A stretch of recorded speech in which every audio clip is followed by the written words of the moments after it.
여러분, 다음 주면 성탄절이죠. 우리 뭐 지금 인사해도 빠른 게 아닐 것 같아요. 그래서 우리 한번 또 인사 한번 합시다. 메리 크리스마스. 메리 크리스마스. 네, 성탄을 우리가 축하드리며 경배합니다. 여러분, 예수님께서 이 땅에 오셨죠. 이 땅에 오신 이유는 무엇일까요? 우리 예수님 이 땅에 오셨다고 엄청 세상 사람도 좋아하고 막 흉이 다 하고 즐기는데 우리 예수님 이 땅에 오신 이유를 정확히 알아야 되겠죠. 뭐 다 알고 있어요. 예수님이 아주 단순하게 이야기하면 십자가에 죽으시기 오셨고, 한 걸음 더 나가면 부활하시기 오셨죠. 십자가에서 죽으시고 부활하시기 위해서 이 땅에 오셨다. 그러면 그 이유가 뭐냐? 십자가에 못 박혀 죽으신 이유가 있겠죠. 오늘 그 부분을 생각해 보면 좋을 텐데요. 사도 바울이 우리 신앙에 있어서 가장 중요한 핵심은 십자가라고 했어요.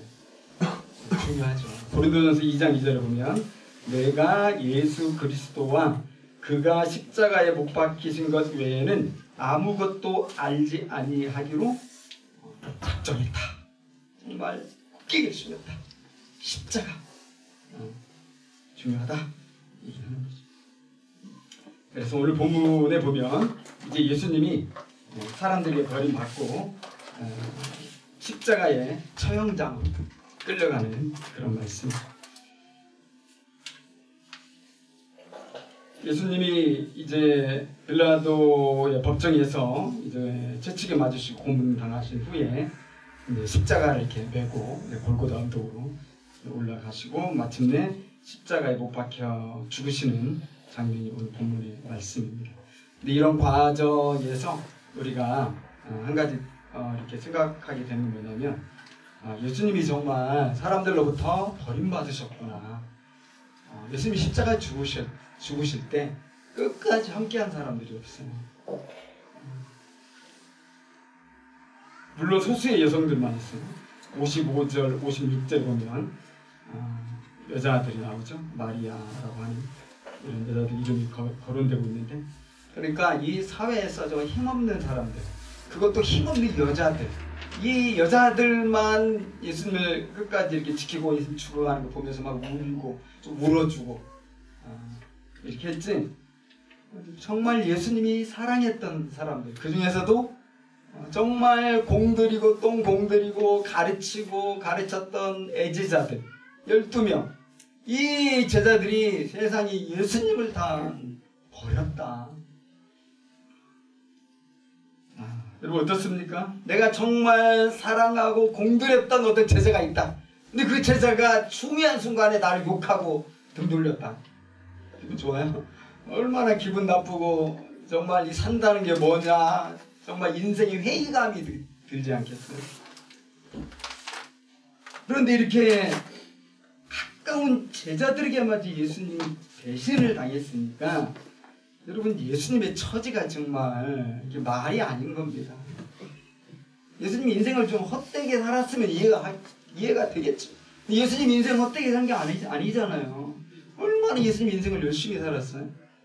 근데 막판에 이렇게 다 예수님이 예수님을 버려버렸으니, 우리가 그런 처지에 있다면 정말 그 괴로움을 뭘로 다 표현할 수 있겠습니까?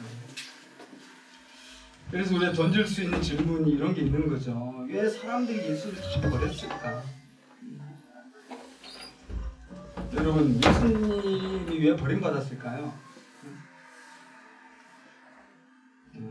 한마디로 말을 한다면 그것은 배신감이라고 할 수 있을 것 같아요. 사실 예수님은 그 공생의 3년이라고 그러는데, 이제 하나님 아들로서 3년을 이렇게 제자들과 함께 지내는 동안요, 늘 이렇게 하신 말씀 중에 하나가 내가 하나님의 아들이라고 그랬어요. 나는 하늘로부터 왔다고 그랬어요.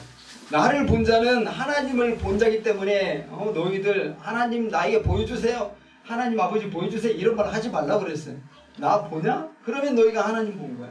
그리고 예수님 말만 그런 게 아니라 예수님의 그 행적을 우리가 복음서에서 확인하지만 위대한 능력을 행하시잖아요. 뭐 죽은 자를 살리지를 않으시나 뭐 폭풍과 이는 바다를 잠잠하라 한마디 말씀으로 천천하게 하시지를 않나?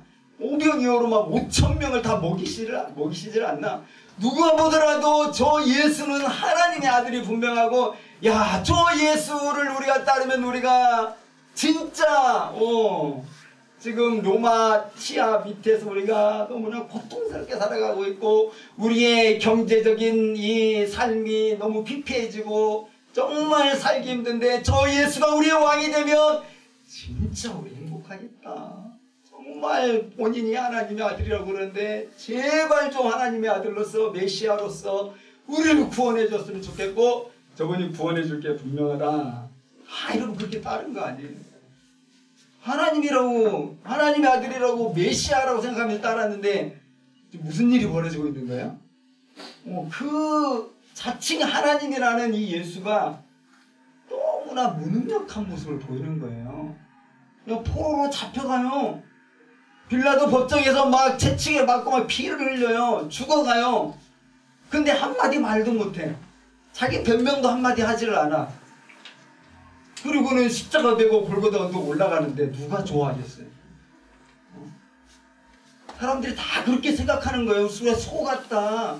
희대의 사기꾼에게 당했다. 여러분 생각해 보세요. 시인이 사람들에게 조롱받는다는 게 말이 됩니까? 하나님이 인간들에게 괴롭힘 당한다는 게 말이 됩니까? 신이 죽는다는 건 있을 수 없는 얘기죠. 그런데 지금 신이라고 자칭 얘기하는 예수가 죽어가고 있어요. 못 박혔어요 또. 여러분 로마 신화나 어떤 신화에서도 신이 무기력하게 인간들에게 조롱당한다는 이런 이야기는 없는 거죠.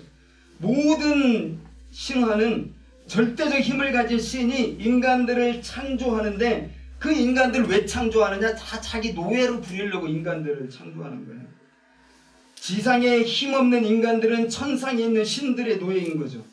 그런데 자칭 하나님의 아들이라는 예수가 하찮은 인간들에게 너무나 무능력하게 무기력하게 대항도 하지 못한 채 꽁꽁 묶여가지고 고문당하고 십자가에 못 박혀 죽어가고 있으니까, 여러분 기대가 크면 실망도 크다고 누가 욕 안 하겠어요? 저 같아도 욕하겠어요. 속았다. 그래서 사람들이 예수를 버렸어요. 저건 절대 하나님 아니다. 뭐 하나님이 저래? 무슨 저런 신이 다 있어? 여러분 그러잖아요. 신이면 전능해야지. 전능한 하나님이 못 박혀 죽어요? 말도 안 되는 거잖아요. 이 부분을 그래서 말이 안 되기 때문에 신학자들이 많이 연구를 해요. 도대체 이게 어떻게 된 거냐? 하나님이 어떻게 못 박혀 죽지? 독일에 아주 유명한 신학자가 있는데, 위르겐 몰트만이라는 그런 신학자가 있어요. 그 신학자가 무슨 책을 썼냐면, 그 책 제목이 이거예요. 십자가에 달린 하나님.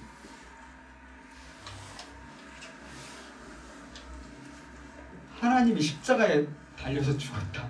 말이 안 되는 거죠. 하나님이 왜 죽어? 하나님은 안 죽어야지. 인간이 죽는 거지. 하나님이 죽으면 말이 됩니까? 그래서 여러분 무슨 얘기를 하고 싶은 겁니까?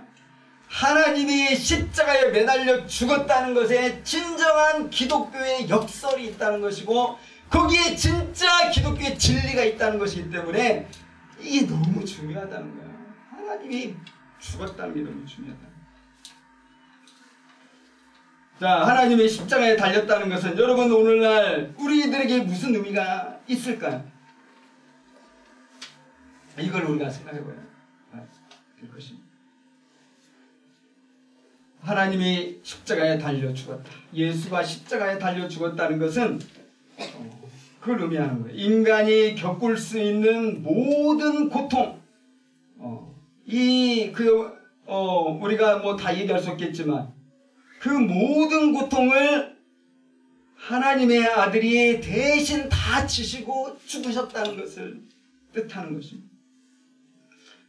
동시에 그랬기 때문에 고난 중에 있는 모든 인간들이 다시 살아나신 그 예수를 믿을 때 우리가 어떤 고난과 어떤 억울함과 어떤 멸시와 어떤 실패와 어떤 상처 가운데 있을지라도 다 치유되고 회복될 수 있다는 것을 보여주는 그 뜻이라는 거죠. 그래서 모세가 그 신명기에서 이렇게 말했어요. 신명기 21장 23절 보면 나무에 달린 자마다 하나님께 저주를 받았다. 그리고 사도 베드로가 이제 베드로전서 2장 24절에서 그것을 이제 해석을 했단 말이에요. 나무에 달려서 이 저주받아 죽은 게 뭘 의미하냐. 친히 나무에 달려 그 몸으로 우리 죄를 담당하셨으니 이는 우리로 죄에 대하여 죽고 의에 대하여 살게 하려 하심이라. 그가 채찍에 맞음으로 너희는 나음을 입었다. 이렇게 이야기. 그래서 우리 예수님이 십자가에 달려 죽으심으로 이 땅에서 죄와 또 고난과 죽음에서 자유할 수 없는 가운데 이렇게 살아가는 이 인생들을 구원하시고 치유하시고 회복하시기 위함입니다.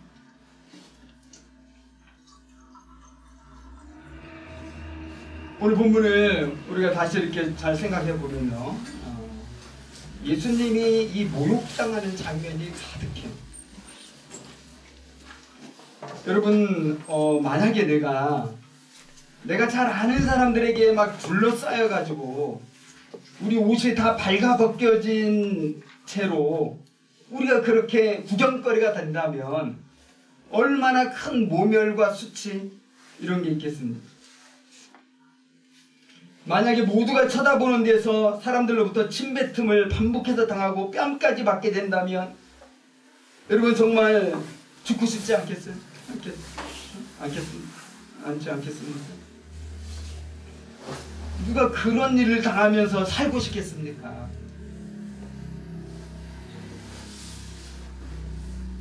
예수님이 당하시는 이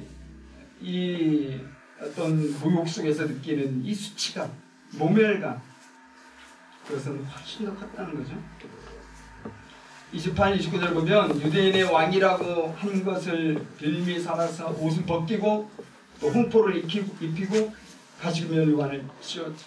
그리고 왕이 드는 그 홀처럼 갈대를 손에 쥐어주면서 무릎을 꿇고 왕이시여 이렇게 했단 말이죠. 우리 식으로 한다면 성은이 망극하옵니다 이런 거죠. 희롱했다고 그랬습니다. 또 40절부터 보면 예수님이 생전에 주장했던 말을 그대로 하면서 예수님을 또 조롱했습니다. 하나님의 아들이라면 자기를 구원하고 십자가에서 내려와 보라. 네가 생전에 그렇게 하나님의 아들이라고 했는데 왜 그렇게 매달려 죽고 있느냐. 또 네가 하나님의 아들이라고 했으니까 하나님이 너 구해주지 않겠냐? 그러면서 예수님이 생전에 했던 주장을 가지고 예수님을 계속 공격을 하니까 여러분 이거 얼마나 괴롭겠어요. 계속 예수님은 욕을 당하고 조롱을 당하고 희롱을 당하고, 근데 예수님은 한마디도 안 해요. 뭐 변명을 좀 해야 되는데 변명을 안 하죠. 또 예수님이 고통 가운데서 울부짖으며 기도를 드렸는데 그것 가지고도 희롱하죠. 46절에 엘리 엘리 라마 사박다니 하시니 이는 곧 나의 하나님 어찌하여 나를 버리셨나이까 하는 뜻이에요. 뭐라고 조롱했습니까? 야, 제가 엘리 엘리 하는 거 보니까 엘리야를 부르나 보다. 나 엘리야가 그러면 어떻게 와서 구해주는지 우리 한번 구경하자. 예수님은 지금 가장 중요한 이 고통의 정점에서 하나님 아버지께 부르짖고 있는데 그걸 가지고 놀려요.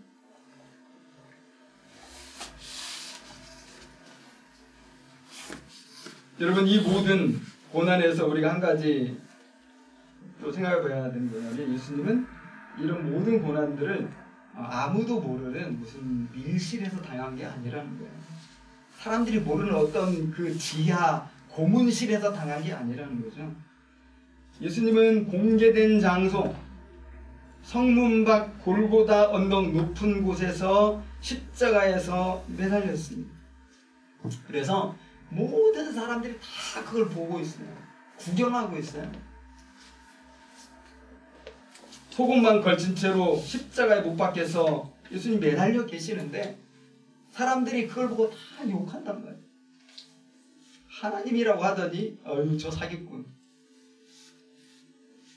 39절 여러분 보십시오. 지나가는 자들이 욕을 했다고 그래요. 지나가는 자들은 자기 머리를 좌우로 흔들면서 예수를 모욕했다고 그랬어요. 여러분 그런 상황에서 예수님이 어떤 수치감과 어떤 멸시감을 당했겠습니까? 우리는 예수님의 십자가 고난하면 가장 먼저 뭘 생각하죠? 그 막 너무 아팠을 것이다. 막 가시멜로가 쓰고 또 채찍에 맞고 못 박히고 창에 찔리고 우리 어떤 그 고난, 육체적 고난에 집중하는 경향이 있고요. 사실 영화에서도 그걸 아주 본격적으로 다룬 영화 있었죠? 여러분 다 보셨죠? 패션 오브 크라이스트. 그런데 성경이 가장 먼저 주목하는 것은 그런 육체적 고난이 아니에요. 공개적으로 당하는 수치와 경멸이었다는 것이죠. 당시 사회 문화적인 관점에서 볼 때 십자가형은 그저 사람의 목숨을 빼앗는 처형 형식을 넘어서서 최대한 줄 수 있는 모멸과 수치를 안겨주는 그런 처형 방식이었어요. 그래서 사람들이 오고 가는 길 높은 곳에 발가벗긴 채로 매달아 놓고 오랫동안 더러운 욕짓거리 들어가면서 서서히 죽어가도록 했죠. 모든 이 비난과 또 희롱을 다 느끼면서 천천히 죽어가는 거예요. 그래서 마크 베이커라는 신학자는 십자가와 구원의 문화적 이해라는 이 책을 썼는데 거기에 대해서 십자가 청에 대해 이렇게 말했어요. 명예와 수치가 문화의 중추였던 고대 그리스 로마 시대 신체 고문은 최악의 형벌이 아니었다. 십자가 형벌은 기름에 튀겨져 죽는 것이나 사지가 절단되어 죽는 것보다 더 치욕스러웠다. 복음서는 처형장으로 가는 길에서 그리고 십자가에 매달려 있는 동안 예수가 겪으신 고난을 묘사하면서 이런 치욕을 분명하게 드러내며 예수를 모욕하는 행위들을 빠짐없이 기록합니다. 당시 십자가 형벌은 로마인이 선호했던 처형 수단이었을 뿐 아니라 그 이상의 것이었다. 로마의 관습에서 십자가 형벌은 치욕을 의미했다. 그래서 오늘 우리 본문 읽어봤지만은 예수님이 어떤 육체적 고난에 대해서 막 얘기하지 않잖아요. 뭐 멸류관을 가시멜로만 써가지고 막 그 가시가 이마를 뚫고 들어가서 피가 막 얼굴로 막 줄줄 흘러내렸다. 이런 언급이 하나도 없어요. 그냥 뭐 가시멜로 썼다 이 정도죠. 근데 예수님이 희롱당한다는 말은 계속 반복해요.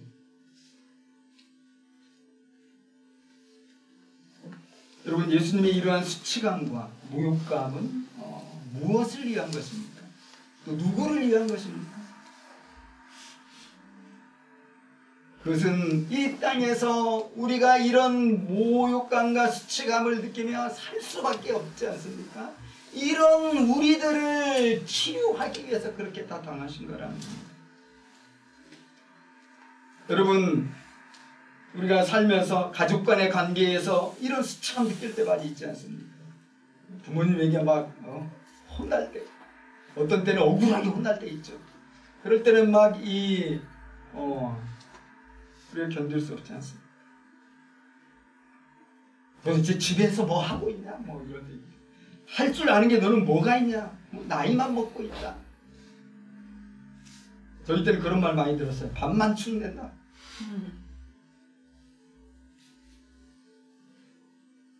한편으로는 내 잘못이다 그러면서도 정말 그 모욕감과 수치감을 할 수 없습니다. 여러분 직장에서도 직장 상사로부터 이런 수치스러운 이야기들, 모욕감 느끼는 말들 많이 듣지 않습니까? 그래서 요즘 이런 직장에서 어떤 죄가 요즘 많이 증가하고 있냐면 그 모욕죄라고 하더라고요.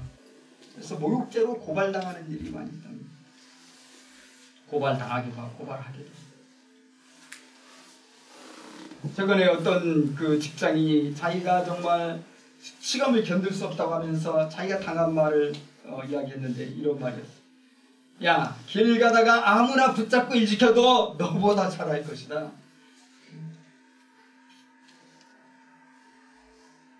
우리는 살면서 이런저런 이 수치감과 모욕감을 느낄 수 있는 말들을 많이 듣습니다. 그런데 여러분, 아무리 우리가 그런 수치를 당하고 모욕적인 말을 듣는다 하더라도 과연 예수님에게 비할 수 있겠는가? 여러분 오해는 하지 마시기 바랍니다. 우리가 당하는 이 고통이 작다고 지금 제가 말씀드린 게 아니에요. 오히려 우리의 이 나만 아는 이 큰 고통을 예수님께서 다 이해하시고 받아주실 수 있다, 그 말씀을 드리고 싶은 거죠. 히브리서 2장 18절에 그가 시험을 받아 고난을 당하셨은즉 시험 받는 자들을 능히 도우실 수 있느니라. 4장 15절 우리에게 있는 대제사장은 우리의 연약함을 동정하지 못하실 리가 아니요 모든 일에 우리와 똑같이 시험을 받으신 이로되 죄는 없으시니. 예수님은 우리의 모든 이 부끄러움을 치유해 주실 수 있는 분입니다. 여러분, 예수님은 또한 철저한 실패자고 또 패배자로 십자가에 죽었다는 것을 우리가 기억해야 됩니다. 참 우리가 생각해보면 예수님처럼 실패한 인생도 없는 거죠. 한참 전성기 동안에는 온 세상이 예수님을 메시아처럼 떠받들었고 모든 사회 눈들이 예수님의 일거수일투족을 따라다녔죠. 그때에도 만약 유튜버가 있었다면 24시간 예수님 쫓아다니면서 생중계했을 것입니다. 예수님이 기적 일으키는 그 라이브 현장을 막 방영할 때 조회수가 막 10억, 20억씩 막 올라가고. 그런데 마지막에 왕이 되기는커녕 믿고 사랑했던 분신 같은 제자들에게 맞아 배신을 당하고 버림받아 죽었죠. 여러분, 우리가 흔히 하는 말 중에 그런 말이 있잖아요. 우리에게 많이 참 위로가 되는 말이라고 생각이 들죠. 뭡니까? 최후에 웃는 자가 진짜 승자다. 예수님은 최후에 비명 행사했습니다. 완전 실패자예요. 어떤 소유도 없었고 무엇 하나 이룬 것도 없었고 반역자라는 죄명을 뒤집어 쓴 채로 강도들에게까지 비난을 받으면서 죽은 사람. 고독과 외로움은 덤이었죠. 누구 하나 옆에 없었고 철저히 솔로가 되어서 이 극한 고난을 혼자서 다 감당해야 됐습니다. 여러분, 한번 이보다 더 억울한 인생이 있을지 한번 생각해 보시기 바랍니다. 이보다 더 비참하고 쓸쓸한 인생이 있을지 생각해 보시기 바랍니다. 이렇게 죽는 순간까지 고독하고 외로운 삶이 또 어디 있겠어요?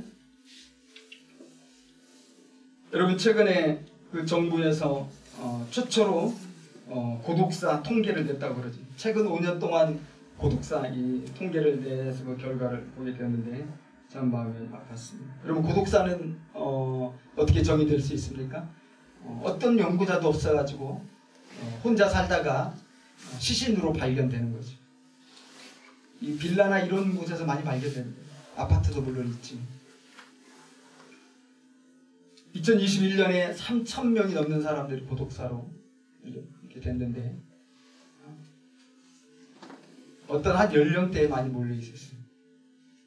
52%인가 반절 이상이 이 50대, 60대의 남성이었어요. 여러분, 저도 관찰해 주시기 바랍니다. 50대 후반입니다. 근데 참 남자들이 불쌍한 것 같아요. 왜냐하면 여성보다 4배가 더 많대요. 이 나이 때 죽는 남자들.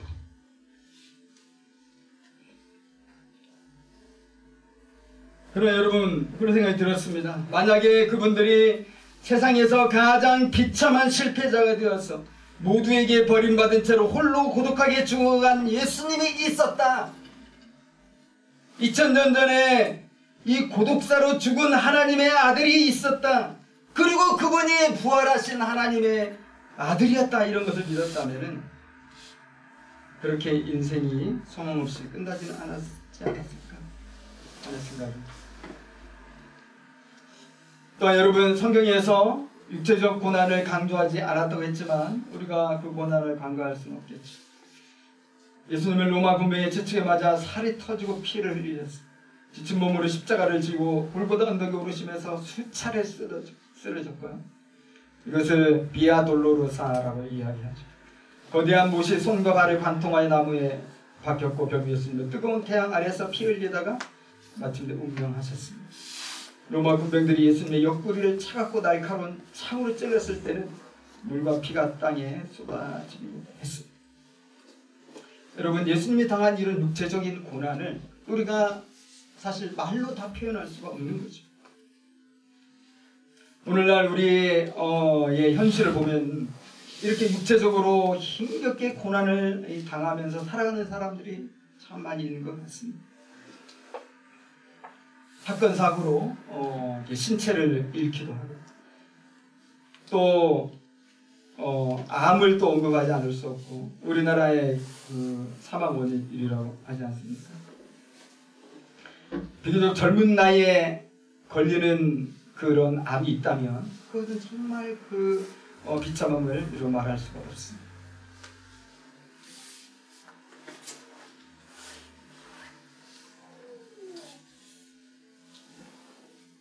여러분, 예수님은 나에게 그렇게 말씀하시지는 않을 것 같아요. 곧 이 육체적 질병으로 고난당하는 이들에게 너희들의 고난은 너무 작은 거 아니냐. 내 고난을 생각해봐라. 내가 십자가에서 못 박혀 죽은 이 고난을 생각하면 너희들이 당하는 고난은 진짜 아무것도 아니다. 여러분, 주님이 그렇게 말씀하시겠냐 하는 것입니다. 저는 그렇게 생각하지 않습니다. 여러분, 고난당하는 분들은 그것이 그에게 가장 큰 아픔인 거예요. 예수님은 그것을 자기하고 비난하면서 너는 아픈 것도 아니다 이렇게 말하면서 평가자라는 것이 아니라 그 고난을 다 끌어안으시고 주님은 같이 고통을 당해 주신다는 것입니다.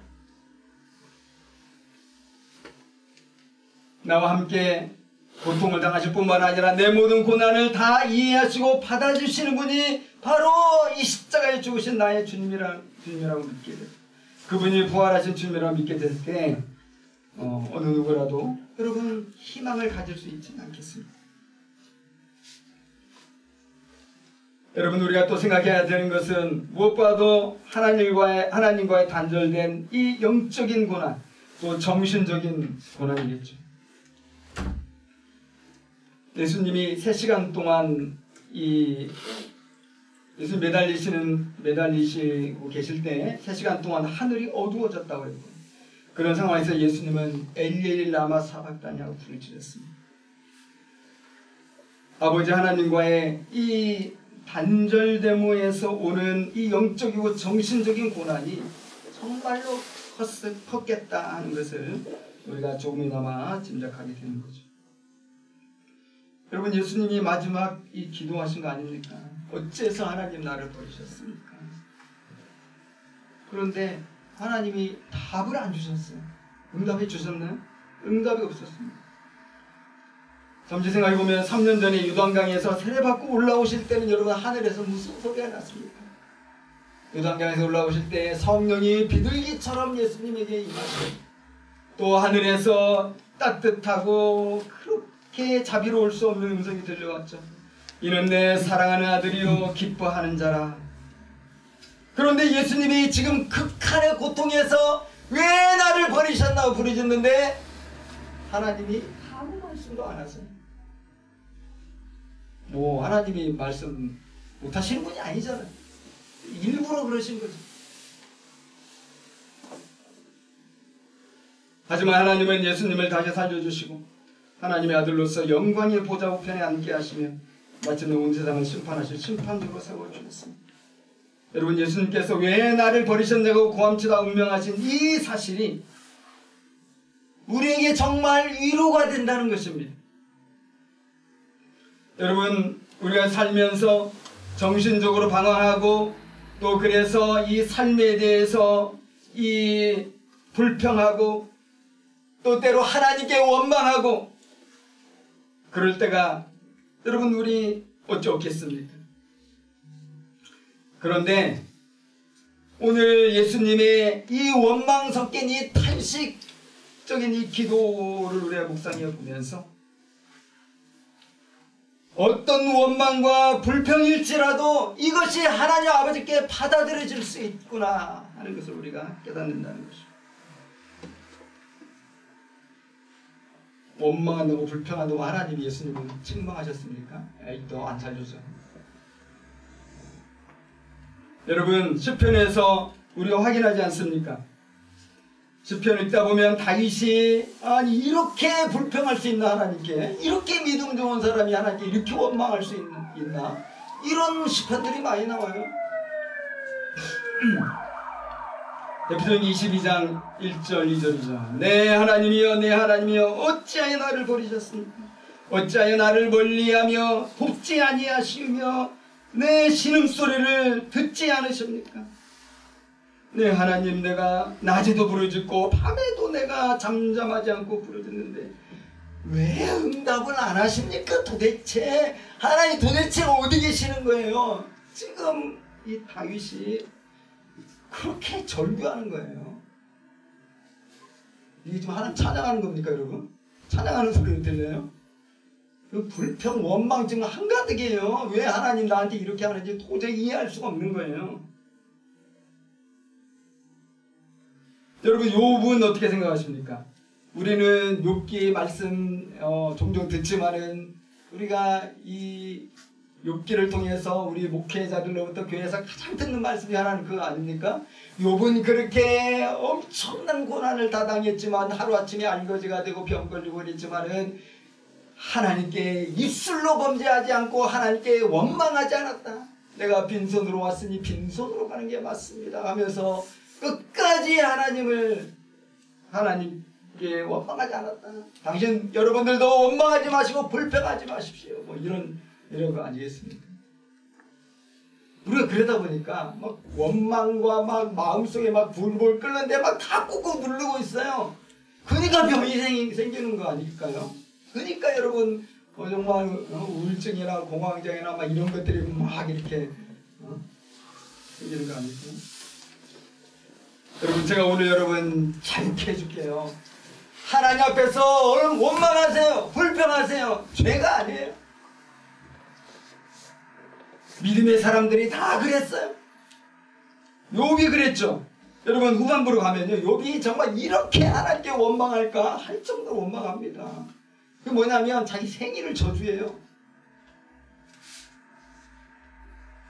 욥기 3장 11절 어찌하여 내가 태에서 죽어나오지 아니하였던가? 어찌하여 내 어머니가 해산할 때에 내가 숨지지 아니하였던가? 이거 무슨 일입니까 이게? 생명을 주시는 하나님 아니에요? 그 하나님께 지금 대놓고 항변하는 거예요. 왜 내 아빠 태어나게 했냐고. 내가 왜 살아서 태어나냐고. 차라리 엄마 뱃속에 있을 때 죽었으면 딱 좋았을 텐데 왜 태어나가지고 내가 이 고생하냐고. 지금 그런 거 아닙니까? 사랑하는 여러분, 십자가 앞에서는 어떤 절규나 어떤 원망도 가능하다는 것입니다. 오늘날 마음껏 울부짖지 못하기 때문에 사실은 사람들이 더 심각해지는 것입니다. 내 마음 터놓고 울어도 될 사람이 한 사람만 내 곁에 있다면 여러분 수많은 질병으로부터 놓이게 될 것이고 심지어 스스로 목숨을 끊는 이런 일도 획기적으로 줄지 않겠습니까? 어디에도 하소연할 데가 없으니 절망하고 또 절망하고 모든 것을 포기하는 거 아니겠습니까? 사람에게 불평하고 원망하라는 것이 아니라 십자가 앞에서 그렇게 하라는 것입니다. 우리가 짐승처럼 울부짖어도 됩니다. 예수님의 그 울부짖음 안에서 우리는 다 이해를 받는 거예요.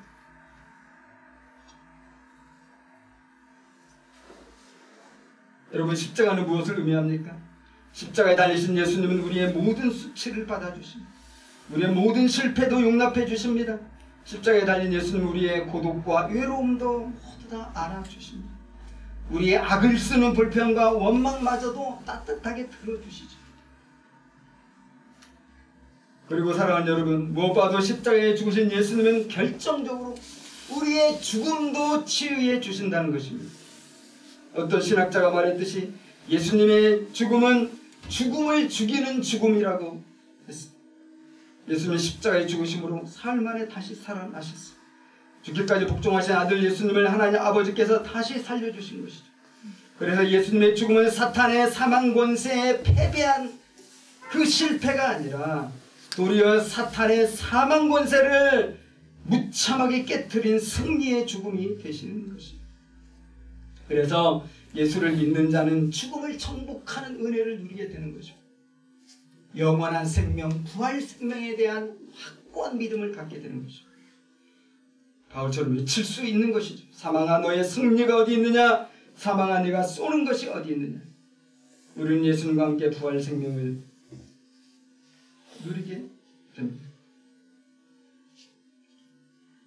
예수님은 십자가에서 죽음을 죽이심으로써 세상의 왕노릇하던 그런 마귀 권세를 정복하셨다는 거 우리가 또 기억하는 게 중요합니다. 여러분 이제 더 이상 사탄은 예수님을 시험할 수 없고요. 예수님을 유혹할 수도 없어요. 참으로 예수님은 단순히 우리 개인의 구세주를 넘어서서 세상의 모든 권세와 영광을 마귀로부터 완전하게 되찾으셨다는 것이죠. 그래서 예수님은 죽음으로부터의 승리자이시고 세상의 모든 억압과 불의한 악의 구조들과 그러한 체제들로부터 모든 가난한 자들과 차별받는 자들을 회복시키시는 또한 신음하는 모든 피조세계를 구원하시는 그런 승리자 하나님의 아들이라는 것입니다. 그래서 십자가는 이 개인 구원에만 적용이 되면 안 되죠. 예수님의 십자가의 구원은 우주적이고 총체적으로 적용이 되고 온 세상의 희망이 되시는 것입니다. 여러분 이 모든 것들을 종합해 보면서 제가 결론적으로 드릴 수 있는 말씀은 이 십자가는 사랑이라는 것입니다. 우리를 위한 사랑입니다.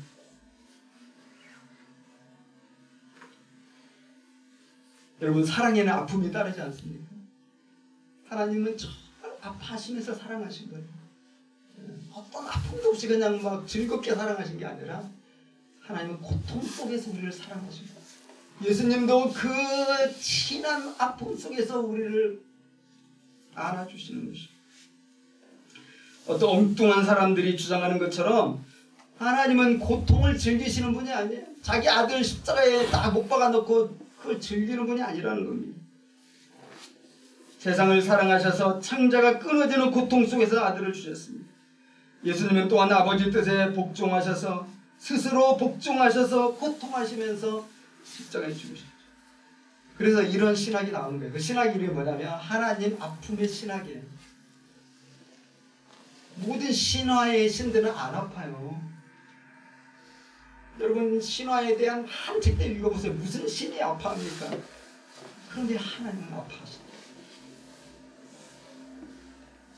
일본의 유명한 신학자가 주장해서 아주 세계적인 신학자가 됐어요. 그가 이렇게 말했어요. 하나님은 어떻게 해도 감싸 안을 수 없는 것을 감싸 안으시기 위해 그 자신이 부서져 상처 입고 아프신 것입니다. 그래서 여러분 십자가는 하나님의 눈물입니다. 십자가는 하나님의 사랑입니다. 사도 바울이 그것을 확실하게 증거하지 않았습니까? 로마서 5장 8절에서 우리가 아직 죄인 되었을 때에 그리스도께서 우리를 위하여 죽으시고 하나님께서 우리에게 대한 자기의 사랑을 확실히 증거하십니다. 여러분 이 사랑이 우리에게 있어요. 아무리 현실을 보내고 힘들고 이해되지 않는 일 많이 일어나고 내가 미래를 생각하면 막 깜깜하기만 할지라도 여러분 이 십자가에서 우리가 살아계신 그 주님의 사랑을 만나면 모든 것이 치유되고 회복되게 되어 있어요. 이것이 은혜고 우리 신앙생활의 본질입니다. 추운 연말인데 이 십자가에서 우리가 그 따뜻함을 느꼈습니다.